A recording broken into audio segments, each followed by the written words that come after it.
ఆయన కుదిరింది 20, అడిగింది 32, ఇంకొక 5 ఇచ్చే అవకాశం ఉంది, మాక్సిమం అయితే ఇంకో 2 ఇచ్చే అవకాశం ఉంది, టోటల్ గా 27కి మించి ఇచ్చే పరిస్థితి లేదన్నట్టు తేల్చారు.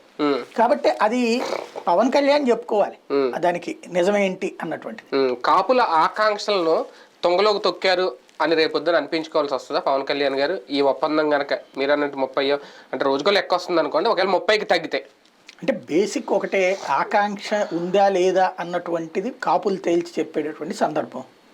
ఆకాంక్ష గనక సీఎం ఛాయిస్ ఉంది అనుకుంటే గనక ఒకటి, లేదు పవన్ కళ్యాణ్ ఏం చెప్పినా వింటారు కాపులు అనుకునేటువంటిదే అనేది రేపు తేలుతుంది. కాపుల తరపున ఒక సీనియర్ నాయకుడు చెప్పేశాడు ఓపెన్ గా, ఇంకెంతకు మించి చెప్పాల్సింది ఇంకా అందరూ వచ్చి గెలవడు, కనీసం డిపాజిట్ కూడా తెచ్చుకోలేడు.